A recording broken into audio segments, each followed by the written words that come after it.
Good afternoon. I'm so happy to see everyone here, and it's a pleasure really to be here. I love this hall. I was here last year, and I just love this room. I just have a different mic. This is actually a very special month, the month of April and the month of May, because it's 67 years ago this year that the war ended, and that the armies of our young GIs fighting their way through Europe came across places that they never expected, they never heard about, and they could not understand. They opened the gates to hell. They came upon concentration camps. They found people that did not look like human beings. They found a lot of corpses, and they couldn't understand what happened. Our brave GIs, young, some of them no older than 18, 19 years old at the time, our liberators, were so shocked that they couldn't talk about it for years. It's really only in the last few years that the liberators, like the survivors, are beginning to talk because they want the world to know the truth and they want the world to remember. The survivors crawled out from under the ashes, stood up. Most of us were orphans. And we expected the world to open its arms and say, oh, we are so happy you are here. We expected them to roll up the red carpet. But nobody did. And we had nobody to turn to. So what we did slowly to rebuild our lives, we took one step at a time. And all we wanted was to be treated like normal human being and be normal human being. We went to school, we were educated, we got married, we had children, we have grandchildren, and we created a life. But never forgetting those of our loved ones who perished. And we tried to bring it into the open, and especially pass it on to the young generation to remember, because if you forget, it will happen again, and it is happening again. So I want to share with you my life when I was a little girl, growing up in Kracow, Poland, and I'm an only child, and I loved the city I grew up in. I loved the city where I was born. It's a beautiful, ancient city, and it hasn't changed to this day. And my life was wonderful. I went to school around the corner from my house. Around the other corner, my grandparents lived there. We lived across the street from the river. So in the summer, I would go swimming. In the winter, I would go skating and sledding. I have always been aware that there was a great anti-Semitism in Poland. I remember hearing my parents whispering about different things. They wanted to make sure I didn't hear them, but of course I listened, but I didn't understand. And I was surrounded by my aunts and uncles and cousins and had wonderful friends, but I always knew that as a Jew, I didn't have the same rights as a Pole, even though the Jewish people lived in Poland for centuries and were very patriotic. My father and his 7 brothers and his father, they were all fighting for the independence of Poland in the war of 1914 to 1918. So we loved Poland, we loved the people, but we were not loved. And I remember going to school, to kindergarten, and I remember the first day I was playing outside with other girls. It was an all-girls school because all public schools, they were not such things as co-ed. So I remember one of the little girls picked up a little stone, and she threw at me, and she said, "You dirty Jew." Well, I came home so upset. I said to my mom, how can she call me dirty? I took a shower this morning, because we already lived in one of the modern homes where we had a shower and a bathtub and all the modern plumbing appliances. And my mom tried to explain to me, but I just sort of just went on and realized that none of the Polish girls wanted to really be friendly with me outside of school. And nobody ever came to a birthday party, none of the Polish girls, and I was never invited to their birthday party. We just accepted it. We had a good life. But all this changed drastically on September 1st, 1939, when Germany invaded Poland. And I remember my father saying, oh, this is not happening, it's not going to happen, nothing is going to happen because the world outside will come and save us. After 3 weeks of bombing and hearing the planes overhead while we sat in the cellars, and then listening to the cannons coming closer and closer and closer, the German army marched into Kracow. And I remember standing on the streets and watching this mighty German army. They were so well equipped. They had such fancy uniforms and the boots and their cars and their jeeps and their tanks. Our Polish army had horses. They had muskets, just like our Americans during the Civil War. There is not for a moment could they survive. Our Polish army could not survive. And as soon as the Germans marched into Krakow, they settled in the government in that beautiful ancient castle. And the first thing that they did was taking all the civil rights away from the Jewish people. So like overnight, from being a little girl, I became an enemy of the state. The Polish people went along with it, and nobody objected. And so Jewish children were not allowed to go to school. Our synagogues were closed. They were either burned or turned into stables. Jewish people were not allowed to walk on a sidewalk. We were not allowed to own businesses. Our bank accounts were confiscated. And in Poland, in Krakow, we had to wear a white armband with a blue Star of David. And my father kept saying, it's not going to last. It's not going to last. Somebody will come and save us.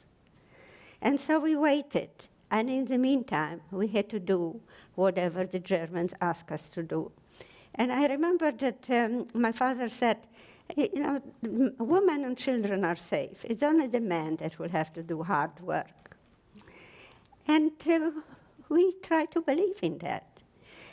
Within a few months, we were told that we would be resettled from Krakow because the Germans wanted to make Krakow judenfrei, which means free of any Jewish people. We were told that we would have to obtain a permit to remain in Krakow, and anybody under 12 and anybody over 50 was unfit for work. And I remember that my parents somehow managed to falsify my birth certificate and made me 2 years older. I was lucky I was tall for my age. And I remember the day when we had to report to the headquarters to obtain our permits. And I remember that we stood in front of this huge building. And we were surrounded what it seemed to me like hundreds of guards. And the soldiers were, not only did they have rifles, revolvers, but they also had dogs, and the dogs were trained to attack us. And I remember one of the soldiers standing like maybe 5 feet away from me, and this huge big, so it seemed to me anyway, a huge big black dog with a muzzle was growling, and the soldier was threatening that he would let the dog kill me. And I also remember standing there and looking around. I was looking around the city. I was looking around the streets just across from where we stood. And I remember seeing the people, Polish people, going about their business. They went to work, they went to school, businesses were open. The streetcar was going by.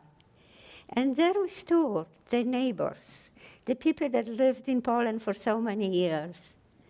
surrounded by German police, by German soldiers. Trucks came in. They started to separate the families. They took the children away from their parents. They were separated men from the women. And people were screaming and crying. The dogs were barking. The people were being beaten. There was shooting. All those people across the street, they didn't see us. They didn't hear us.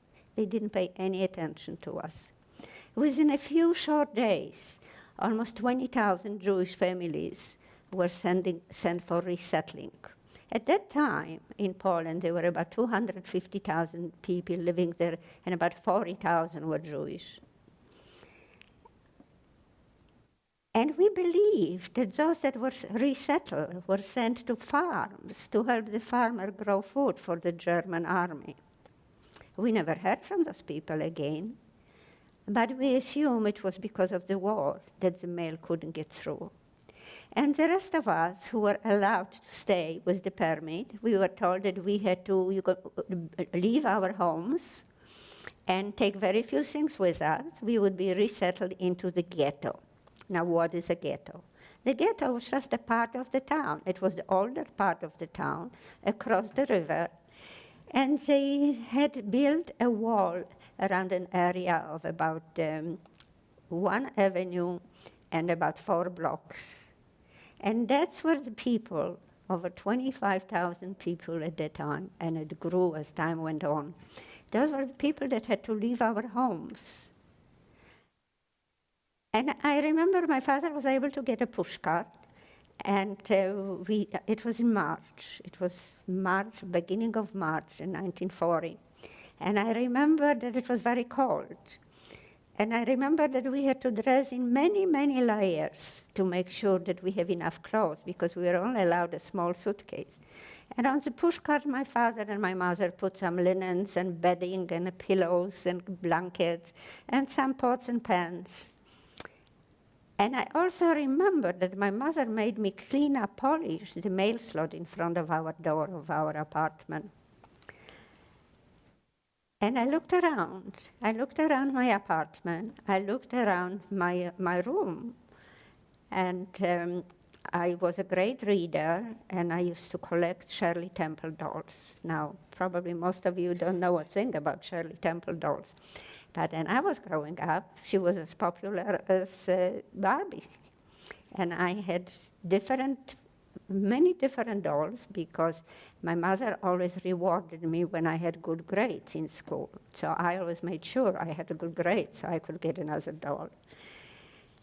And we just had to go out, close the door. We had to turn the keys to the superintendent of the building, who happened to be a very good lady, and she was very friendly to us. I remember I tried to knock on the doors of my neighbors, who were very friendly with me. There was especially one couple I remember. They were both professors at the university, and they didn't have any children. So they always asked me to come and visit, and they allowed me to read everything in their library. A lot of the books that my mom would never have let me look at. I remember reading Somerset Maugham when I was 10 years old. Of course, I didn't understand half of what I was reading, but I remember I was standing, when I took it home, I would be standing in front of my mother's bookshelf on a little stool, so that when I had her come, I could put the book away so she wouldn't catch me. But somehow, none of my neighbors were home. And I knocked at the door, but nobody answered. So we started to walk down, and we started to walk away from the house, and we turned back, and I remember I saw all my neighbors looking at us leaving, peering at us from behind closed windows and the lace curtains. And we walked down the street. We walked through my beloved Kracow, over the bridge into the ghetto, the barbed wires on top of the wall. All the windows overlooking the wall had to be covered with plywood. We were not supposed to look outside. And my father was still optimistic. He still felt that help will come. And in the meantime, the elders in the ghetto decided that since we were slaves, we would be good workers, And we would, of course, work very hard to make the Germans happy. And so they would let us leave us alone until help would come. So there were different workshops established in the Krakow ghetto. I was working, since I was supposedly old enough, I was working in a printing shop. And there they had workshops for the farriers, the shoemakers, the dressmakers, the hat makers. They were making brushes and brooms. Everybody was working 12 hours a day all night on swing shifts. And we hoped and prayed for help that never came. And the Germans didn't leave us alone. They were patrolling the ghetto day and night, and you never knew when somebody on their way to work or from work would be arrested, or whether there would come a dreaded knock on your door at night and somebody you love would be taken away and you never saw them again and you never knew what happened to them. We just worked. And I remember that at that time in the ghetto, there was a rumor that there was a German manufacturer that came to Krakow to take over one of the factories, and that was Oskar Schindler. I assume that you've all seen the movie or certainly heard about Oskar Schindler. And Oskar Schindler is the reason that I'm here, that I survived, because if it was not for Oskar Schindler, I certainly would not have survived. He gave me life. I survived with my mother. He gave me a chance to grow up, get married, have children, and grandchildren. And Oskar Schindler is also one of the shining examples that one person can make a difference. But when he first came into Krakow, people didn't trust him. After all, he wore this gorgeous diamond swastika on his lapels. He had all kinds of friends in very high places in the German government. And he really came to Krakow because he had some business dealing with the city before the war, and he knew it, and he loved the city. And he knew that when he comes to Krakow, he will get a good job, or a good business, I should say, and become rich. And that's what he wanted. He got a beautiful apartment from some doctor who lived there before and went into the ghetto. He was able to buy a lot of beautiful clothes. He loved that. He was always dressed so beautifully. And he loved to buy different cars and different horses. And he had so many friends in the government that he was able to get a lot of perks from them. And one of his most great possession became the factory that he took over. This was a factory that before the war was making pots and pans. It was called Emalia Factory. And Oskar Schindler got that factory, and he was very smart because he converted part of the factory to making ammunition. So this way, he was doubly needed. He was needed by the War Department for making ammunition for the war, and he was making pots and pans and other things for his homeland. Oskar Schindler had a wonderful personality. He was very outgoing. He was a lot of fun. He spent a lot of money on his so-called friends, the Nazis. And they loved him because he bought them beautiful presents. He bought them gifts of things you could only buy on the black market, like whiskey and champagne and nylon stockings for their girlfriends. He used to drink with them. He never got drunk. He gambled with them, and he always lost. And so whatever Oskar wanted, they said, well, he is such a devoted Nazi. We have to do everything for Oskar that he asked for. And it was only then that we realized that for Oskar Schindler, his Jewish workers became his friends. He knew nothing about the business. And it was from the people who owned it and who worked there that he could succeed.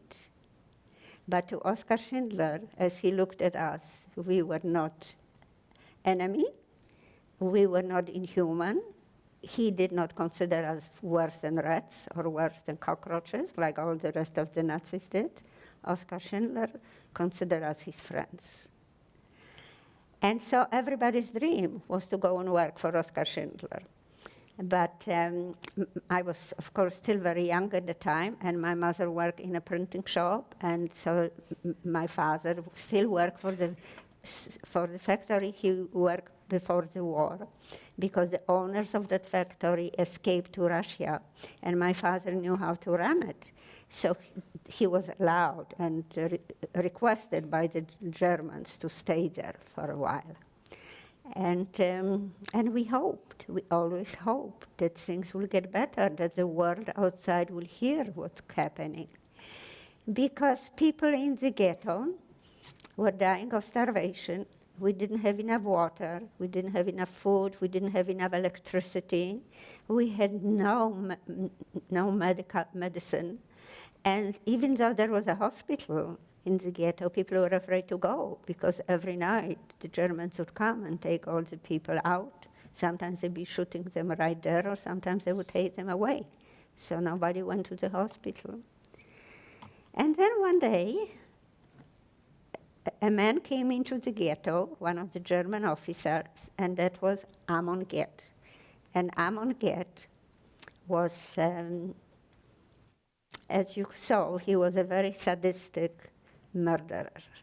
Do you know, when I was growing up, my father traveled a lot, and many times he used to go to Germany. My mother's, one of her sisters and brother lived in Berlin, and Germany was considered a very cultured, entitled country. They were ordinary people you meet during your life every day. They were teachers and doctors and lawyers and judges and plumbers and electricians and street cleaners. They were ordinary people, fathers and husbands and brothers. And that those ordinary people would change and become such cold-blooded murderers, that was unthinkable. It was unthinkable then, and it's still unthinkable now. I still sometimes, many times think, how could this have happened? I remember while we were in the ghetto, we lived in a huge building, old building. It had a huge courtyard, and we lived on the 4th floor in a tiny room, because we have to share the room with another family.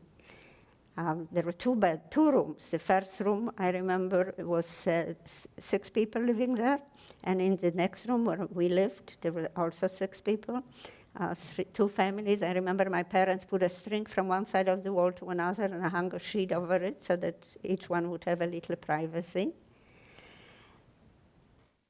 And we just never knew when the Germans were called for another resettling. And I remember one day my mom came and told me that I had to hide with my maternal grandparents who would not get a permit anymore, and that there would be what they call an action next morning, and we had to hide. And she found a place for us in the courtyard, because there was a huge mountain of dirt and dry leaves and grass. And I remember we crawled into it. We tried to make like a tunnel, my grandfather, my grandmother, and myself. And my mother covered us. She had to go to work. And I remember laying there and feeling the earth shake when the trucks came in carrying the German troops.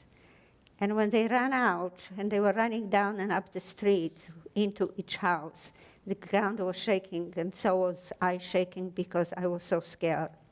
And they came running into the courtyard, up and down the stairs into different apartments, looking for people who were hiding.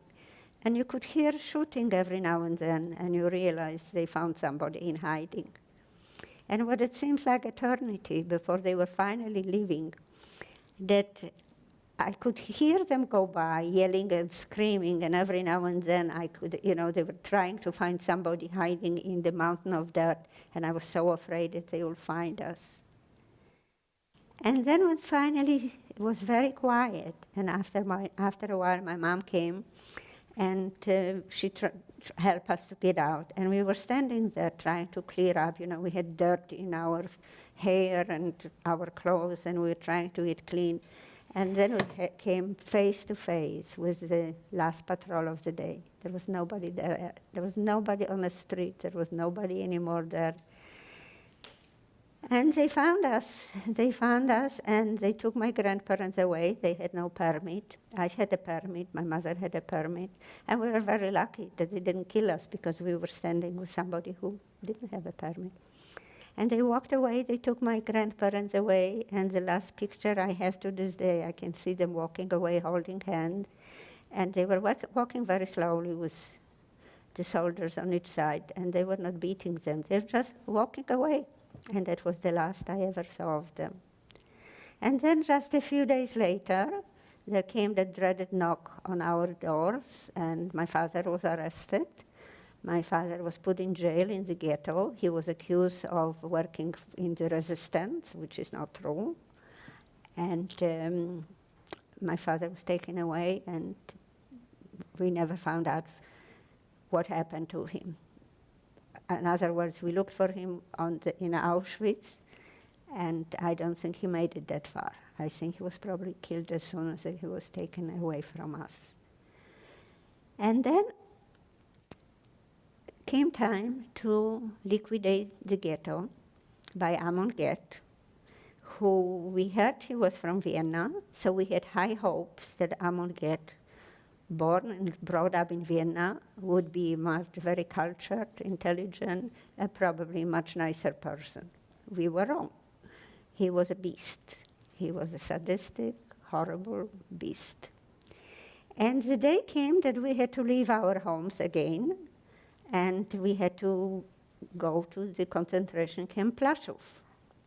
We were told again that we can only take a very small little suitcase, and also that anybody over 50 would not be allowed to go to camp, and all the children under 12 would not be allowed to go to camp. My mother and I were taking care of my little cousin Jenny. She was 5 years old, she was blonde, she had blue eyes. You know, Germans felt that the Jewish children were worse than rats, and we had beautiful children. All children are beautiful. And our children were all color. I mean, they were, by color, I mean they were blonde, they were red-headed, they were dark brown, black hair, light brown. They had blue eyes, hazel eyes. They were beautiful children, but not in the eyes of the Nazis. And I remember I was trying to take my little cousin with me to camp. And we were supposed to meet a group at the front of the gate, the group that I work with in the printing shop. And so as I was trying to get through, my little cousin fell down because the Germans were poking everyone, and they hit her. She was like holding onto my waist under my coat. And she fell and she cried, and amazingly they didn't shoot us, but they told me to take her back to the orphans' home. And I was happy. I was happy she was going to be staying in the orphans' home, where they had hundreds of children brought from outside of Kracow, other little towns. Those were orphan children whose parents were killed. So in the orphanage in Kracow, in the ghetto, we felt that the nuns would come and take care of them. After all, what are you going to do with over 500 little children? And I remember leaving her there and telling her she will be okay, she will have a place to sleep, and somebody will take care of her. And I left with a group of the people I work with, and I realized that one of the couples, in their backpack, they were carrying their baby. They were taking their little baby. The babies were drugged. There were quite a few of them that were smuggled from the ghetto into Plaszow concentration camp, because those people had wonderful Christian friends, those we call righteous Gentiles. And those are the people who risk their lives and the lives of their families, because if somebody would find out that they have a Jewish child, they would report them to the authorities. Not just the soldiers would, their neighbors would, for a loaf of bread, for a sack of potatoes. many people were discovered hiding the children and were sent to concentration camps. And many children survived, whose parents did not survive. And the people that sheltered them during the war took care of them. And it is only now, 67 years later, that some people in Poland are finding out that they are actually Jewish and that their parents did not survive the war. It is hard to describe what a horror the camp was, the barracks, the daily call when we all had to come to the upper Platz, when we all had to be counted and recounted and stood there for hours. And Amon Ged had a villa there, and he would stand on that villa every morning and he would go hunting, except Amon Ged was hunting for people. And many people just walking by were killed for no reason at all. The life was so hard. We had so little food, and it was so hard to keep clean. And living on those shelves, because you can't call it bunk beds, you've probably seen the picture, so you know what a camp looks like. And then we got lucky. We found out that Oskar Schindler was hiring more people, and Oskar Schindler became a great friend of Amon Ged because he needed him. So he was very often visiting him in the villa and bringing him all kinds of gifts and drinking with him and gambling with him, playing cards with him. And he asked for a permission to build a camp next to his factory so that his people would be able to work longer hours and wouldn't waste the time walking back and forth from one camp to another. And at that time, Oskar Schindler also requested 300 more women to come and work, and especially young children, because he said he needs the one with the little hands to clean the shells for ammunition. And my mother and I were very lucky that we were put by a friend of my father's, actually, on that list to go to work for Oskar Schindler's Amalia. And I cannot tell you what it meant to leave a place that was hell, and somebody like Amon Ged, who was like devil incarnated, and to go out of Plaszow where there was no hope, and go into the Amalia factory where there was hope. You know, the hope could not live in Plaszow, but hope was alive at the Amalia's factory, in that little camp where the guards were not allowed to come in. We had to get in the morning when it was time for us to go to work. We all stood in line by the gate. That's when they opened the gate, and that's where the guards were. Oskar Schindler tried to take care of his people. We were fed much better. He was buying food on the black market. He was making sure that people have medical attention when they need it. He would come into the factory every morning and talk to everyone. And I was working on a small machine called lace. I was making shells for ammunition. And I remember it was in the factory, all the young people were standing like on the right side, and there were all windows. And you could see life. You could see sun, and you could see rain. And I loved working there because there were so many of young people doing the same thing, and because of Oskar Schindler's kindness and concern, and you knew he would do anything to help. Well, one day, one of the foremen decided that I was such a good worker. I was probably 13 years old at the time. And I was such a good worker, he was going to take me off to another machine that they had a lot of troubles with. And it was a big machine. It was a big press. You could see it in the movie. So it was really hard work. It had like step on one side, and you had to pull it down. And the machine was always breaking. I was there maybe 2 hours. Machine broke. And the foreman said, I committed sabotage. And the sentence for sabotage is death. Somebody called Oskar Schindler, and I remember as he walked from his office, because between the if you can imagine in a Mala factory, one side they were making the pots and pans, and on the other side there was a small courtyard, there was the ammunition. And connecting those both sides, it's on like the second floor was all glassed in walkway. So you could see Oskar Schindler walking back and forth, and that's where the offices were on the second or third floor. And I remember him coming down, and he said, what's happening, what's going on? And so the foreman started yelling that I was working there and I broke the machine. And I remember Oskar Schindler just looked at him and he said, how do you expect this little girl to break a machine? And he gave orders never to employ anybody but a man. And he said to me, now what do you want to go back? And I said, I want to go back. And after that, every morning when he came in, he would pat my head. He would say, Wie geht's, es Kleine? You know, how you doing, little one? Well, needless to say, we worshipped him. To me, he was like my father. I knew he would take care of us. And of course, the older girls, they were like 18, 19, 20, they were all in love with him. I remember at the time of the war, when the war started, we were already Gone with the Wind. And we all felt that Oskar Schindler was Red Butler. I had it, of course, from the older kids, but I didn't make that connection. But so we had hope. And then it didn't last that heaven couldn't last that long. But Germany was losing the war against the Allies, and they were determined to win the war against the Jews.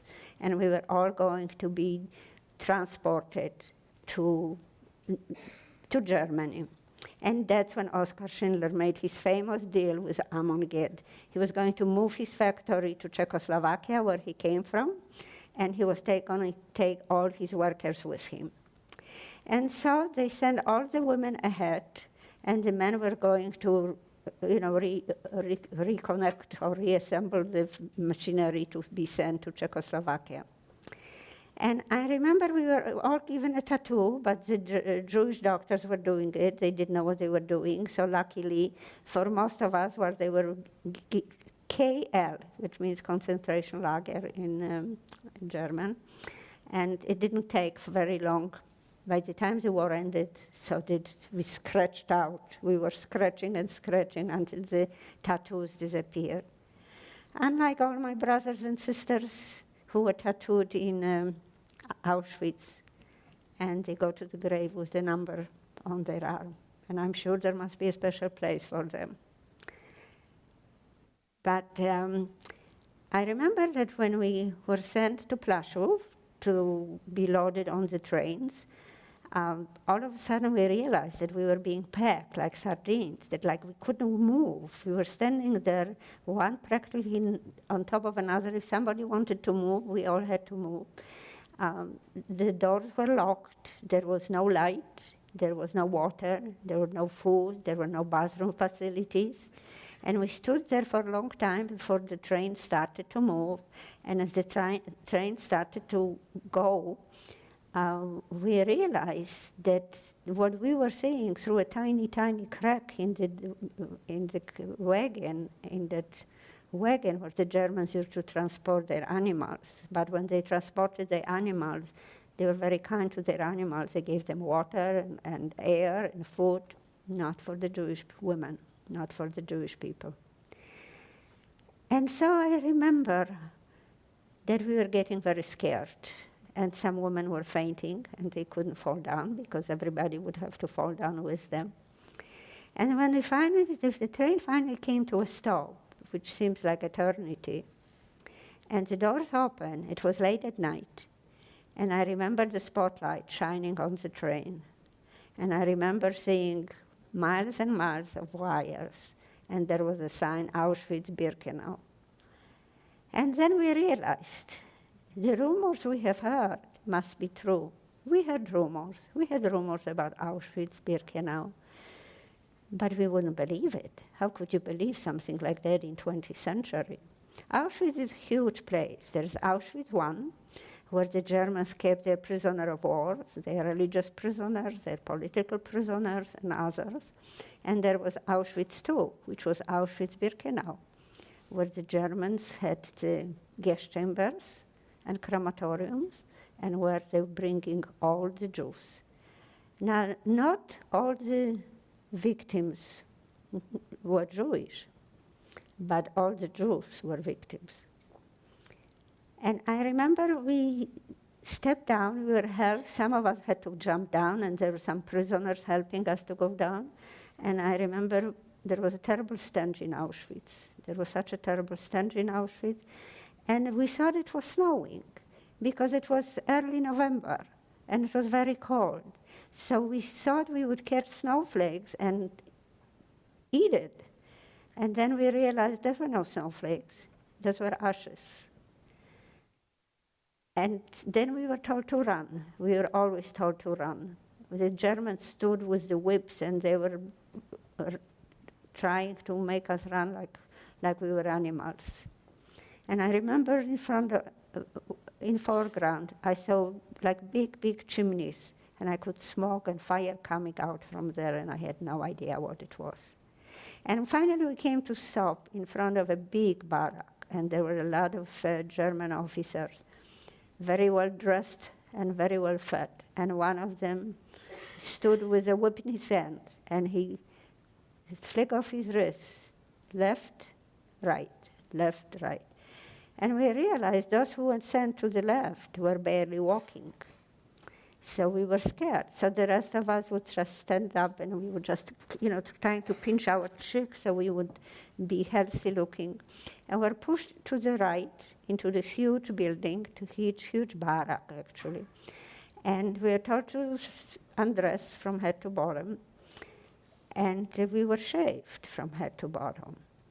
And we were told to actually fold our clothes and put it on the benches, which I did.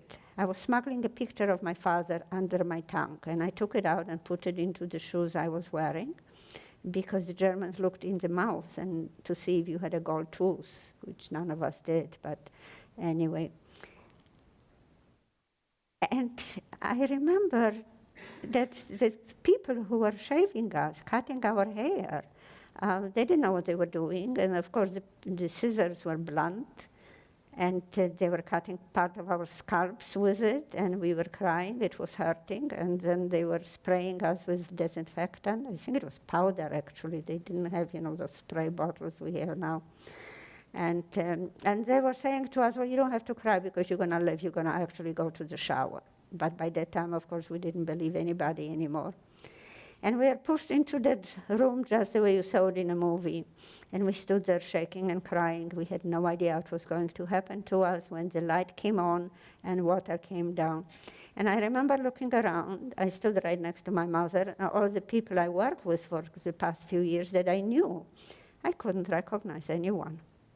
Because, when they shaved our hair, it was like they took away my identity. It wasn't me anymore.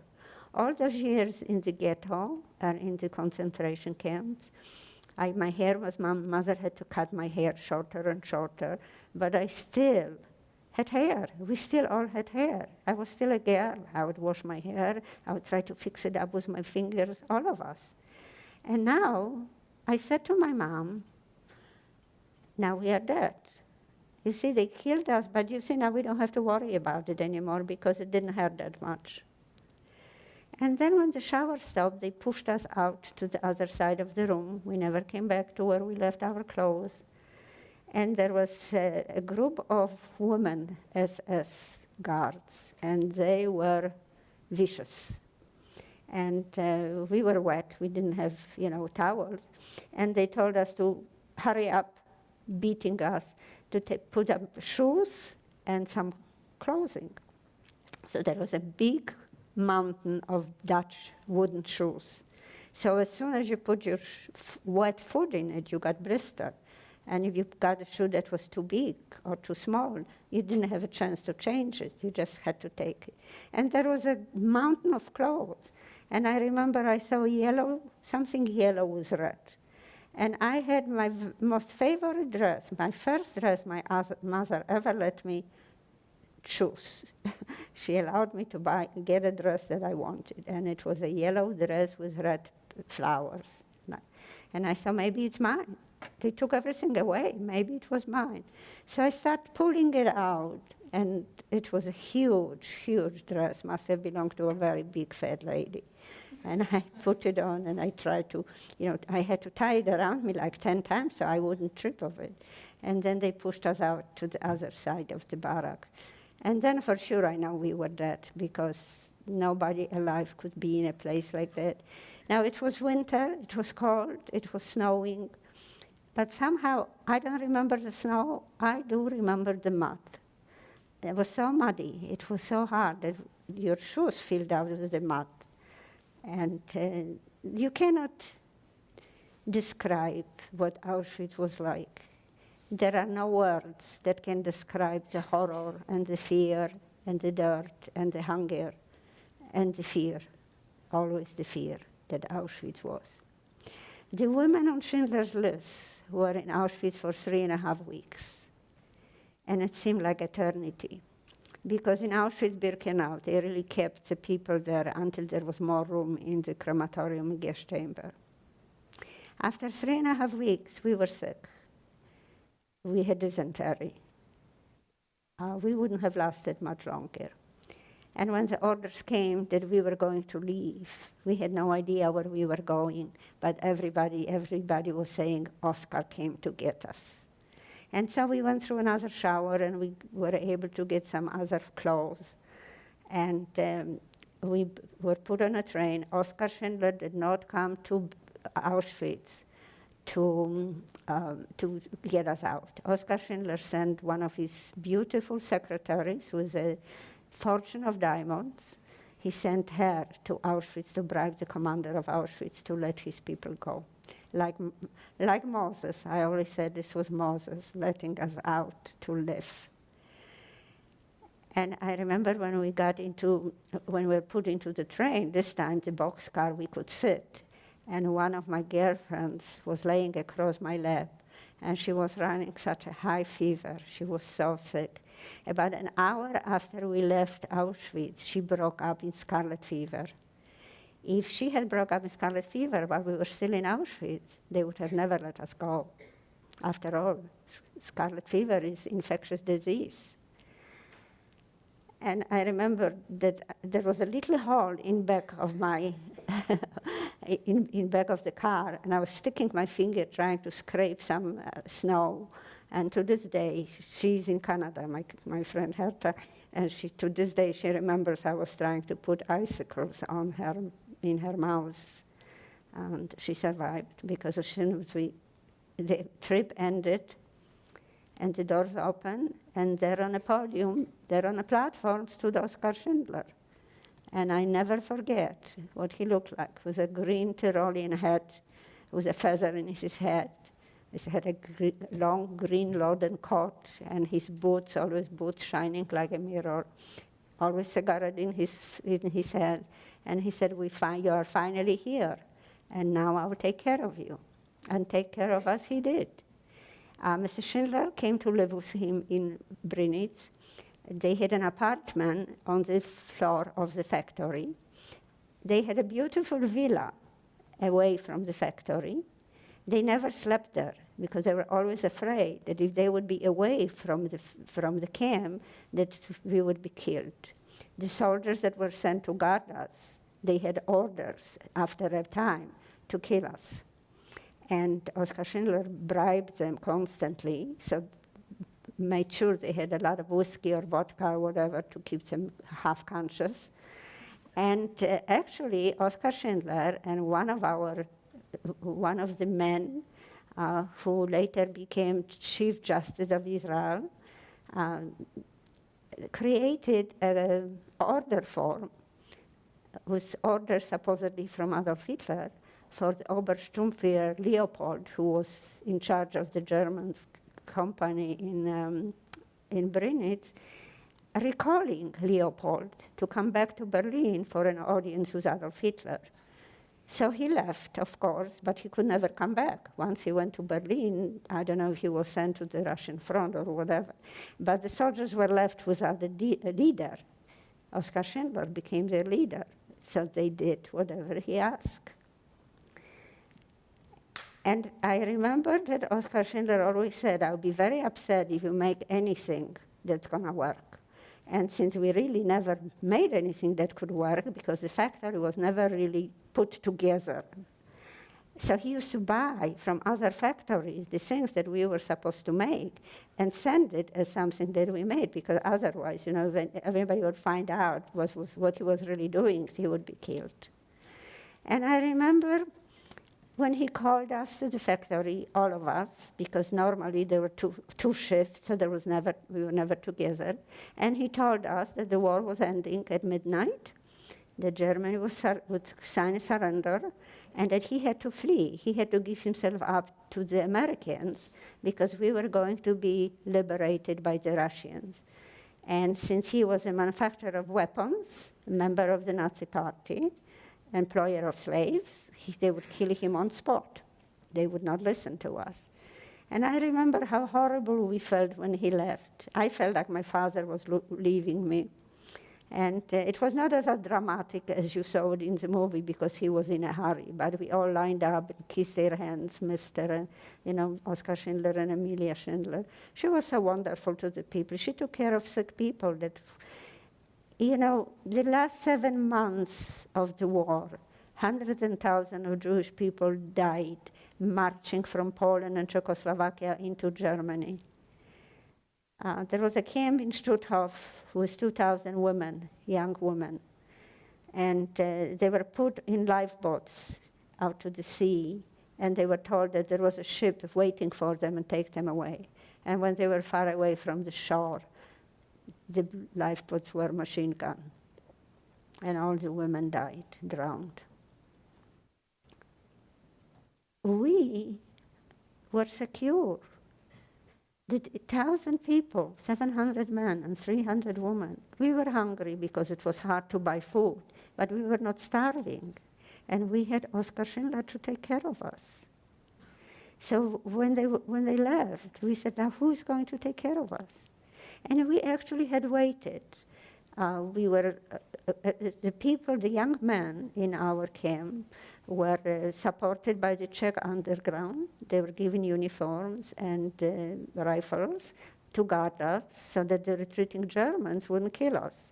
So at one time, a truck full of German soldiers stopped and wanted to know what's here, and they told him it was people who were dying of typhus. So they didn't go near us, and they were looking for petrol. So they gave them some petrol, and they left.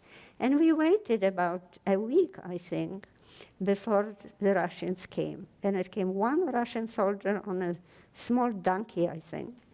And we said to him, where did you come from? He said, first he said, you are now being liberated by the victorious Russian army. And then he said, then don't go back there. Don't go back to Poland. They don't want you there. And there is nobody there, he said. Go, he said, go that way, he said. But, most of us were from Poland. Most of us were in concentration camp together, in the ghetto together. We wanted to go home to look for our families. So when they finally arranged for a transport for us, and we finally got to Kracow, and my mother and I went to our building, and there was nobody there, nobody that we knew. Somebody lived in our apartment, somebody who he was not guilty of anything. He was brought to Kracow. There were empty apartments. They were given to him. I remember thinking I was the only child. And there were like 2 apartment buildings, and then on the side were 3 apartment buildings where my grandparents lived. My mother and I were the only people who came back. My father and his 7 brothers, my aunts and uncles, my little cousins, they were all murdered. And so my mother was left alone also. All her family was killed. Being in Krakow was like being in a cemetery or worse. We could not stay there. But you see, again and again and again, if it was not for Oskar Schindler, none of us would have survived. And because of that, we have to make sure that the world does not forget and that people will remember, that young people like you will realize how much power you really have and how very important you really are. Because you have the power to make a difference between life and death. And it starts with somebody who is very young. I talk to kids in the 5th grade, and I tell them, you see somebody who is being beaten up. Well, we don't want you to go and fight him, but run for help. There is no reason for bullies to survive, to being bullies. Bully is a coward. The bully will only get a group of other cowards so they can attack somebody who cannot respond. But if a bully is faced with somebody who is stronger, he will retreat. And you have the power to make the choices, to make the difference, to voice your opinion, make sure that what happened to us and what happened afterwards in Vietnam, in Rwanda, what's happening in Sudan now, what happened in Darfur, what happened in the old Yugoslavia, that cannot happen again. Albert Einstein once said, the world is a horrible place to live, not because of the evil that people do, but of those people who stand by and do nothing. So each and every one of us has the power to do something. I mean, you can send telegrams, letters to your president, your vice president, your congressman. Many voices can make a difference. And individually, each and every one of us can make a difference when you don't sit by or look away when you see injustice done. You cannot be a bystander. You have to be an upstander. And you can do it. Each and every one of us can do it. You have no idea what a feeling it is when you are being persecuted and the world is silent and nobody cares.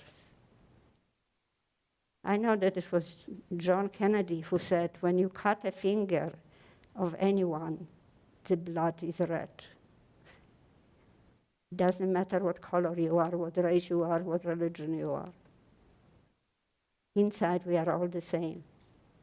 And we have the reason to fight for a good life. So I don't think I will see any change in my life, but I sure expect to see changes in your life. I think that you can do it. And I would like to take some questions. If you have any question, I'll be happy to answer as much as I can. And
why I learned a lot during the war. There was a lot I didn't know. And so we had a school, we had private tutors actually came, there were 3 of us, and we studied. I always tell the kids in school, when you do nothing but study, there is no, no recess and no electives and no sports, and you study, you sure can, achieve a lot in a short time. But the United States had a very bad laws about letting the Jewish people come in. The Polish Jews were supposed to belong to a Polish quota, so we had no chance to immigrate. And finally, in 1946, the laws were changed. Canada started to accept people who were either tailors or dressmakers, so all of a sudden a lot of people I knew became tailors and dressmakers, so they could escape, and it was very successful now. Those who are still alive are very successful. They were, when a lot of people went to South America, some of them had family that escaped, some people went to South Africa, where they had family that immigrated before the war. People, of course, tried to go to Palestine at the time, and the British did not allow the Jewish people to go to Palestine, so they had to be smuggled. And a lot of the ships that were carrying the survivors were stopped by the British and sent to camps in Cyprus or Marseille. And there's nothing, the English have nothing, English people have nothing to be proud about the way they treated the survivors after the war. And finally the United States started to accept people, and I was lucky enough, I got married, and my mother remarried, and I was able to come to the United States because my best friend Sonia and her sister and brother had an uncle who sent papers for them in May, and then he sent papers for my husband and me in November, and we came to the United States just before Thanksgiving in 1948. So, and then. Yes. Do you think that Oskar Schindler was unique in his abilities as like a kind of liberator, or as you called him, a Moses, or do you think that almost anyone could have done what he did? I don't know if anyone could have done what Oskar Schindler did, because it took a lot of guts, and Oskar Schindler was a gambler. And he was a bit of a con man, that was. But there were other people that could have saved, maybe not 1,000 people, maybe they could have said 10, maybe they could have said 2, maybe they could have said 1. And the irony of it is that those people who did it were afraid. When the war ended, the Polish people were afraid to tell anyone because their neighbor would kill them, would then consider them a traitor. And that's why in Poland now, so many people are finding out that they are Jewish and what happened to their parents, because their parents or grandparents are not telling the truth. They know they're afraid. So Poland is also trying to make some steps to teach about the Holocaust, to teach against the hate and anti-Semitism. They are more successful with the younger people, but there is still a lot of anti-Semitism in Poland. When the ghetto was being cleared and people were trying to smuggle their drugged babies out to give them to Polish friends on the way to the concentration camp, how did they do that? Those were the people that could go to work the next day outside of the camp. And they smuggled those children and gave it to, they were able to give them to How did they find them to give it to them? Or did they just leave the backpack in a haystack? yeah, they always gave them like on a backpack. You didn't actually take the child. They just either put them someplace and were able to let the people that was going to take the baby where it was. But some people were lucky, and there were some people that found their children after the war. There were many children that were not found because the parents did not come back for them. So. Excuse me, 2 questions. First, have you kept in touch with any of your fellow survivors from Schindler's List or there sort of international network that Yes, keeps you we all do. connected? Yes, we do. We keep in touch with the Schindler, my Schindler friends. Unfortunately, with each day, there is less and less and less of us. And we do have a national organization for the survivors, and our numbers are dwindling very fast. We are all getting old, and I'm one of the youngest. And as you can see, I'm not young anymore either. But we have a wonderful program, actually, with the Holocaust Holocaust Center in Peabody, Boston North, and with Facing History, of legacy, what we call legacy partners. And those are young people, most of them are teachers, but they don't have to be, but they are more exposed to it. And so, like, I have a legacy partner, somebody that comes and talks to me and knows a lot about me, so that she can go to school and talk about Oskar Schindler and what happened to me when I no longer can. And we have 45 of those legacy partners for different survivors. I'm actually meeting with another young woman tomorrow morning who also wants to be my legacy partner. And it's somebody who's not going to live in Massachusetts. They're going to be moved to New York in a couple of years. And she wants to be able to do that. It takes a lot of dedication and a lot of time. I know that at one time, one of the girls who wanted to be a legacy partner, and when she came with me to school, she said, I don't think I can do that. But most of them are very enthusiastic and happy to be able to do it. So. My other question, did you or any of your fellow survivors from Schindler's Factory, throughout the rest of his life until the day he died, did you ever hear or see or have any form of contact from him? Oh my God, we supported Oskar Schindler to the end of his life. All of us, the whole, because Oskar Schindler, after the war in Germany, he was treated as a traitor.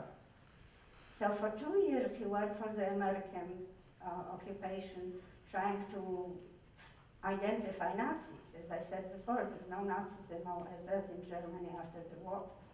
And after the American occupation ended in Germany, he was given money and he could go any place he wanted. So he went to Argentina and to work and bought a sable farm. But being Oskar Schindler, he expected that he would sit on his veranda, smoke cigarettes and drink martinis, and everybody else would be working, taking care of the sables. Well, that didn't happen. The worker was Mr. Schindler, and he hated his job, so he came back to Germany to fight for his pension, because they considered him a traitor. They didn't give him his pension when he wanted it. And he was always in touch with he called them my Jews, my children. And so as soon as we could, we started sending him money. You know, maybe started with $10 a month, and it grew. And as people became more and more successful, he was really supported by his people. When he went to Israel the first time, I think it was in 1964, maybe sooner, I don't remember the day, there were 4,000 people waiting for him. And to the end of his life, he was supported. Went all over the world, visited everyone, and you know, thanks to Steven Spielberg, the story of Oskar Schindler became known. When Thomas Keneally wrote the book, and that was many years, probably 20 years before Schindler ever made the book, Oskar Schindler was not alive anymore. He died very young. I think he was only 62, maybe 64 years old, and he really drank himself to death. He was never drunk, but he drank a lot, and you know, everything went. And he was buried in Israel. He requested it, and people came from Israel and took him. It was really, nobody ever forgot him. Mrs. Schindler, on the other hand, lived in Argentina till she was 94 years old, and she was always supported by Jewish organization, by all the people. She never wanted to be interviewed, not by Thomas Keneally when he wrote the book, she didn't want to, and not by Steven Spielberg when he made the movie. So she was invited to the opening of the movie, and Steven Spielberg, treated her like a queen. By then she was sorry that she didn't want to talk because she was mad at Oskar. He was not a good husband. He was a very bad husband. He had a lot of girlfriends. And I remember when I met her, and I said to her, why did you stay with him? She was beautiful, she was young. And she said, well, because I loved him, and because when it was good, it was very good. And then when it got bad, he was in Germany or in someplace else, and she was left in Argentina. I think that should be all. Do we have any more questions? One or two more questions, and then great, yeah, sure. How and when did you become so willing and comfortable to talk about everything? I mean, you've obviously been through so much more than any of us could even relate to, and everyone. It's so difficult to remember all of these things. How and when did you become willing to share your experience and talk about all these painful things? Well, this is a very good question. I'm glad you asked, because when we first came to the United States, and I remember some people asked me, was it really as bad as we saw it in the newsreels? And when I tried to say, yes, it was really what you saw. I said, oh, we had such a hard time. We didn't have enough petrol. We couldn't buy any nylons. It was hard to buy sugar. So, so we stopped talking about it. We never talked to anybody about it because they didn't want to listen. But then, when the first published papers about denying the Holocaust, it was by a Sorbonne professor, and I also don't remember the dates anymore, not that it matters. And when we realized that we are the eyewitnesses, and if we don't speak up, people may believe it. And that's when we really started to talk. And so I've been sharing my story probably since 1979. And then we were very lucky that the organization Facing History and Ourselves, it started with just 2 people at the time, and Kathy, who was the secretary. And we started very small. There were 2 teachers that wrote the curriculum because they felt that there was not enough information. They couldn't do it. So they got a grant, and they introduced it in Pierce Middle School, I think. And I remember I was standing in a corridor with the superintendent, Hank Zabrak, and there was a mother and a teacher, and the teacher said, I'm not sure that I know how to do that. And the mother said, well, I don't think my child should learn about it. And the superintendent said, well, it is good, let's start. And so we started. And now it's an organization all over the world, including China. And how many people? Marcos Stenström, who is the president and the visionary who started the whole thing. How many people do we have now employed? 150 across the world. There you have it. There you have it. So